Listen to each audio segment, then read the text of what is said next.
Muy bien, queridos. Ahora sí pueden colocar presente en el chat en nuestro último reforzamiento. Y la idea es que el día de hoy ustedes trabajen el análisis de las tragedias, ¿ya? El objetivo principal va a ser analizar las características de los textos trágicos, al igual como lo hicimos el día lunes con la clase que estaba dedicada a Hamlet. Muy bien. Vamos a ver si nos acordamos un poquitito de lo que vimos. ¿Cuáles son las características de las tragedias? Y aquí voy a sacar a Nicolás Leiva. Nico, ¿estás ahí o no?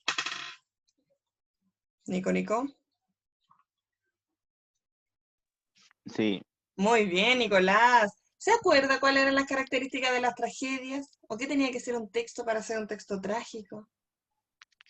no me acuerdo ni, pero yo supongo que Ujú. debe ser triste, Ya, que es triste. ¿Algo más se acuerda o no? ¿De dónde vienen las tragedias o no se acuerda de eso? de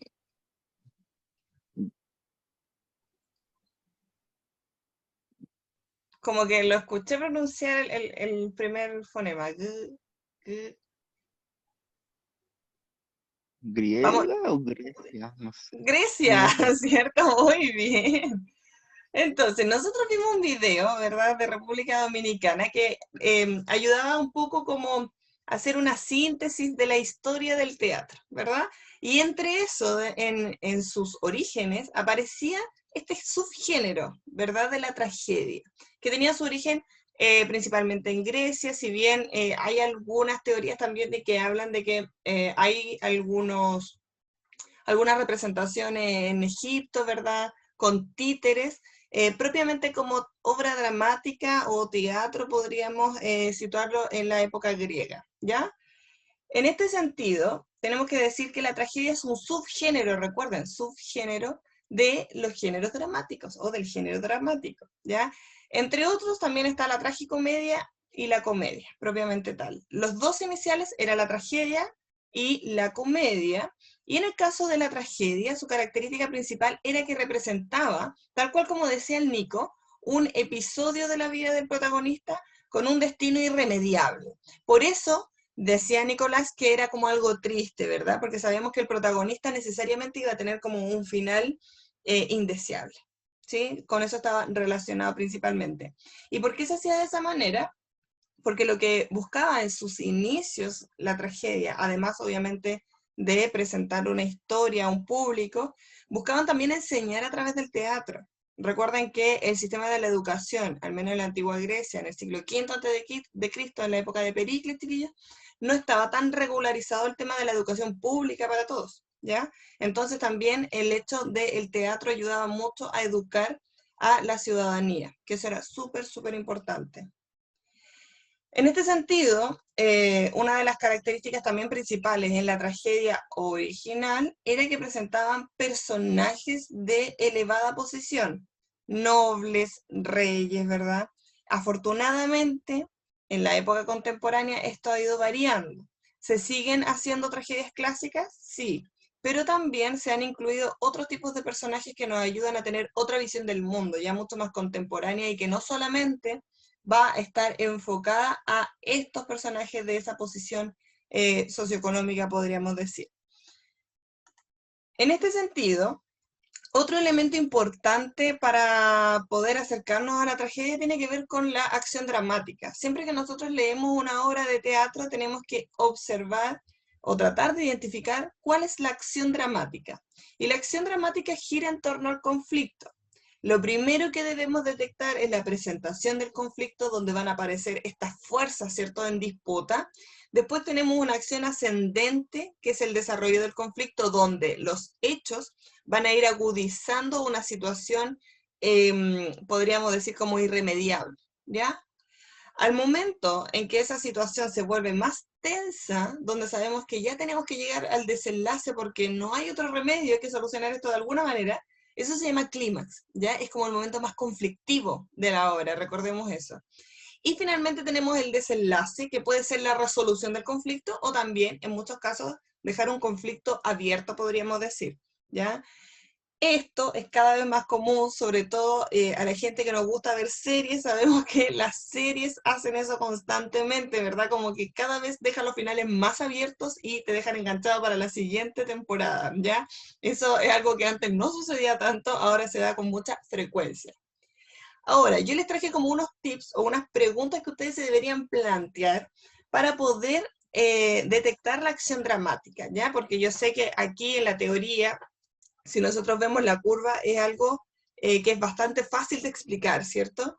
Pero cuando lo queremos identificar y tratar de responder en una pregunta de desarrollo es un poquito más difícil, ¿cierto? Porque no sabemos a veces cómo identificarlo. Entonces, ay, me salté, ahí sí. Para poder, ahí sí, reconocer la acción dramática, recuerden que tenemos que reconocer esos tres momentos, por lo tanto las preguntas que nos tenemos que plantear son las siguientes. La primera es, en la presentación del conflicto, es ¿qué personajes se oponen? Es decir, cuáles son los choques que surgen en la primera instancia, qué fuerzas están en pugna, que es como lo mismo, por qué se enfrentan, y qué busca conseguir cada parte. ¿Ya? Aquí definimos cuál es el propósito que va a tener cada personaje, cuál es el rol que va a cumplir dentro de la historia. Eso es como lo principal que tenemos que detectar. Después tenemos el desarrollo del conflicto y el clímax. En el desarrollo del conflicto nos deberíamos preguntar qué hace cada fuerza para lograr su objetivo, es decir, cuáles son los hechos que se van a desarrollar en la historia para que cada uno cumpla con su meta. ¿Cuál es el momento decisivo de estos enfrentamientos? Cuando nos estamos haciendo esa pregunta, básicamente nos estamos preguntando por el clímax, ¿ya? Siempre que queramos reconocer el clímax o se nos pregunte por esto, estamos preguntando por la situación más conflictiva, más preocupante, ¿cierto? Que sucede dentro de la obra. Y finalmente el desenlace, y ahí nos preguntamos por qué personaje o fuerza se impone sobre la otra, ¿cierto? Como que podríamos decir gana el conflicto de cierta manera, ¿ya? Ahora, esto no se trata como de una pelea como la que nosotros podemos observar en la WF, ¿cierto? Sino que en este caso son cosas mucho más simbólicas, ¿verdad?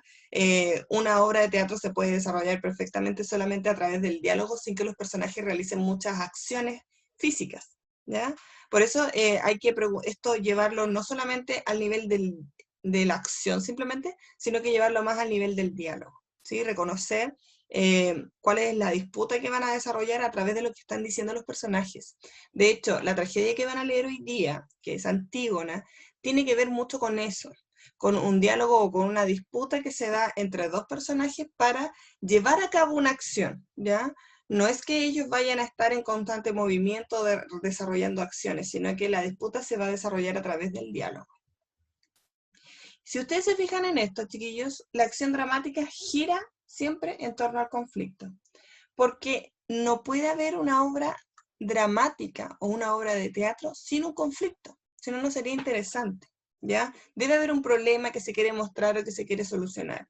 Incluso en los monólogos, cuando se está exponiendo algo, nos muestran un problema, ¿ya? Y ese problema simboliza el conflicto, básicamente.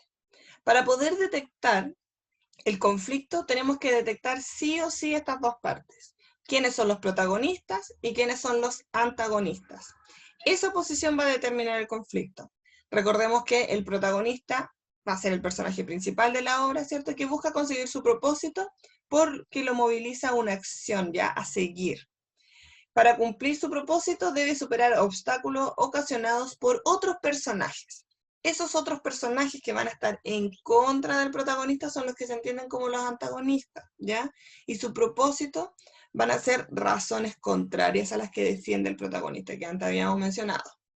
Ejemplo, el que vemos ahí al frente, ¿cierto? Que lo tenemos acá de la saga Harry Potter. Por un lado tenemos a Harry Potter, que busca defender el mundo de los magos, ¿verdad? Que se mantenga así como una raza mixta, mientras que tenemos a Voldemort, que no busca incluir a nadie del mundo humano en el mundo de los magos, quiere sacarlos a todos, es casi como un nazi de los magos, ¿verdad? Ahí tenemos como dos posiciones contrapuestas y vamos a encontrar a nuestro protagonista, ¿cierto? Y a su antagonista, en este caso. Muy bien, queridos. Actividad del día de hoy. Vamos a hacer una actividad que, si bien es breve porque tiene 4 preguntas, el texto que van a leer es un poco más extenso, ¿ya? Por eso la van a desarrollar ustedes y la van a subir a la plataforma, la actividad que yo les voy a habilitar en plataforma que dice actividad formativa y con la fecha del día de hoy. Esta actividad consiste en leer un extracto de la tragedia Antígona. Es un extracto que está adaptado porque, bueno, sabemos que Antígona es una tragedia bastante antigua, ¿cierto? Fecha antes de Cristo, por lo tanto, si lo leemos de la forma que estaba escrito antes va a ser muy compleja. Es una obra adaptada. Y está entre la página 226 y 229 de su texto, ¿ya? La idea es que respondan en su libro o en su cuaderno las siguientes preguntas. La primera es cómo calificarían la atmósfera de la obra, es decir, el espacio, ya de tensión, cómo es la relación entre los personajes, ya eso es como fundamental identificar. Después, subraya en el texto las palabras o diálogos que te permitan caracterizar a Antígona. Ojo aquí que aquí nos encontramos con el tema de los personajes en conflicto, ¿cierto?